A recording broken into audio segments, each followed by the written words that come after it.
Bonjour et bienvenue à la deuxième vidéo du chapitre Angles inscrits polygones réguliers du programme de 3e.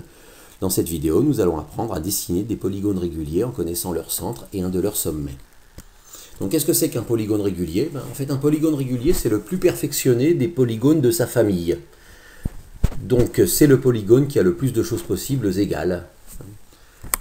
En particulier, tous les côtés sont de même longueur et tous les angles sont de même, on ne dit pas longueur pour les angles, tous les angles sont de même mesure. D'accord? C'est ce qui nous donne un polygone avec un maximum de propriétés, un maximum de perfectionnement.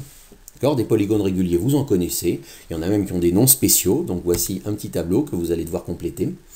Nombre de côtés, 3 côtés sur la première ligne du tableau. Comment s'appelle un polygone régulier qui a 3 côtés?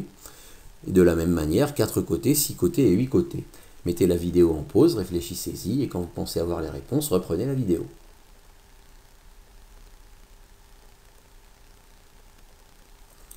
Donc pour 3 côtés, on cherche un polygone qui a 3 côtés, ça s'appelle un triangle, et dont en plus, tous les côtés sont de même longueur et tous les angles sont de même mesure. Comment s'appelle un triangle dont tous les côtés sont de même longueur? Eh bien ça s'appelle un triangle équilatéral. Pour 4 côtés, nous cherchons un quadrilatère, puisqu'il a 4 côtés. Donc tous les côtés sont de même longueur, et en plus, donc tous les angles sont de même mesure.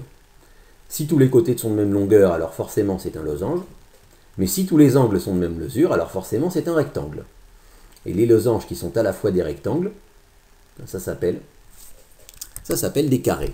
Le polygone régulier à 4 côtés, ça ne vous surprendra pas, je pense, c'est un carré. Un polygone régulier à 6 côtés ou à 8 côtés, eux, n'ont pas de nom particulier. Comment s'appelle un polygone à 6 côtés? Un polygone à 6 côtés s'appelle un hexagone. Donc un polygone régulier à 6 côtés s'appellera un hexagone régulier. On ne lui a pas donné de nom particulier. De même, un polygone à 8 côtés s'appelle un octogone. Un polygone régulier à 8 côtés s'appellera tout bêtement un octogone régulier. Alors, que faut-il savoir sur les polygones réguliers qui nous aidera à les dessiner? Premièrement, tout polygone régulier, quel que soit son nombre de côtés, ce que je dis c'est valable pour 3, 4, 6 et 8 côtés, mais c'est aussi valable pour n'importe quel autre nombre de côtés. Tous les polygones réguliers sont inscrits dans des cercles. Pour tout polygone régulier, il existe un cercle qui passe par tous les sommets de ce polygone. Et le centre de ce cercle est appelé le centre du polygone. Je suppose que ça, si vous faites un petit dessin, ça ne devrait pas vous surprendre. Si vous dessinez un polygone régulier et que vous vous demandez qu'est-ce qu'on pourrait bien appeler son centre, eh bien, je pense que ça va vous sauter aux yeux. Le point qu'on pourrait appeler son centre, c'est le centre du cercle que vous imagineriez autour de ce polygone. Voilà, donc comment va-t-on les construire? On va commencer par le plus facile, par un polygone qui a 3 côtés. Comment construit-on un triangle équilatéral? Attention, les données seront toujours les mêmes. On va vous donner un point O qui est le centre du triangle et un point A qui est l'un des sommets du triangle. Alors on va essayer de trouver un mode opératoire. Alors, à partir du point O et du point A, en fait, la technique sera toujours la même. On va s'intéresser aux angles au centre. D'accord? Imaginez-vous le cercle de centre O et de rayon OA. Allez-y, prenez 2 minutes et tracez-le. C'est fait, vous avez placé 2 points O et A, vous avez planté votre compas en haut, vous l'avez ouvert jusqu'à A et vous avez tracé votre cercle. Ça fait un tour complet. Combien de degrés c'est un tour complet? Un tour complet, c'est 360 degrés. D'accord? Et notre triangle équilatéral va diviser notre cercle en 3 régions. D'accord? Il va diviser notre cercle en 3. Et nos angles au centre vont être divisés en 3, c'est-à-dire un tour complet divisé par 3. Donc le calcul de chaque angle au centre qui va intercepter le côté du triangle, c'est 360 degrés pour le tour complet, divisé par 3 parce qu'il y a 3 côtés, c'est-à-dire 120 degrés. Et ce 120 degrés, c'est lui qui va nous servir à construire le triangle. Voici le triangle.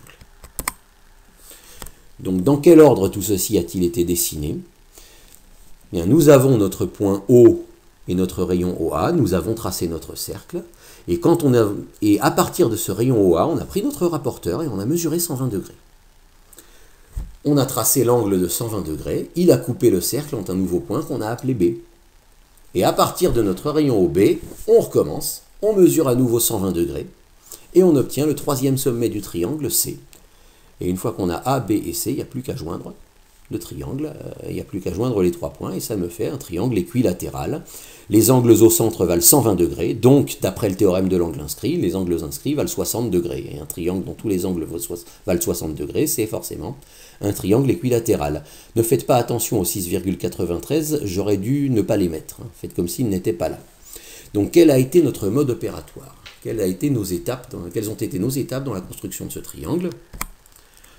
Bien, premièrement, on a calculé l'angle au centre, 360 degrés pour un tour complet divisé par 3 côtés, ça fait 120 degrés.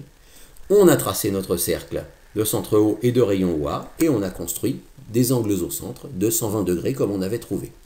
Et à force de les construire, on a eu suffisamment de sommets pour tracer notre polygone régulier, qui est un triangle ici, mais on va faire exactement pareil pour 4 côtés, pour 6 côtés, pour 8 côtés, ce sont les exemples que je donnerai, et on ferait exactement pareil pour n'importe quel autre nombre de côtés. Donc voici la construction du carré. Donc on place O et A, sachant que O va être le centre du carré, et A va être l'un de ses sommets. Il va falloir trouver les sommets B, C et D. Donc on va suivre les étapes que j'avais données précédemment. Première étape, on calcule les angles au centre. Par quelle opération? La même qu'on a faite avant. 360 degrés divisé par 4 côtés. Ça fait 90 degrés. Les angles au centre vont faire 90 degrés. Donc, une fois que j'ai mon cercle et mon rayon OA, je prends mon rapporteur, je mesure 90 degrés. Et je place mon point B, je continue, je mesure 90 degrés, je place le point C, je mesure encore 90 degrés à partir de OC, et je place le point D. À ce moment-là, j'ai plus qu'à joindre, ça me fait mon carré. Voilà, ne faites pas attention, encore une fois, au 5,66 qui n'aurait pas dû être là. La longueur de vos côtés dépendra du rayon du cercle que vous avez tracé. Exactement la même chose pour l'hexagone régulier. Donc vous placez vos points O et A et vous tracez votre cercle. Et ensuite, vous allez calculer les angles au centre. Comment on fait? Quelle opération on fait?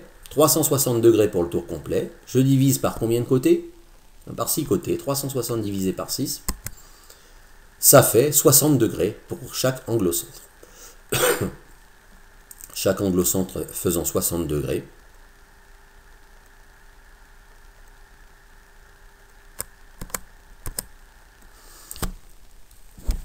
Je mesure au rapporteur 60 degrés à partir de OA et j'obtiens OB, 60 degrés à partir de OB et j'obtiens OC, etc.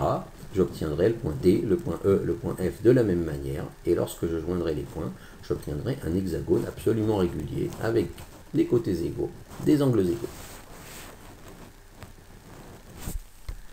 Même chose pour l'octogone régulier.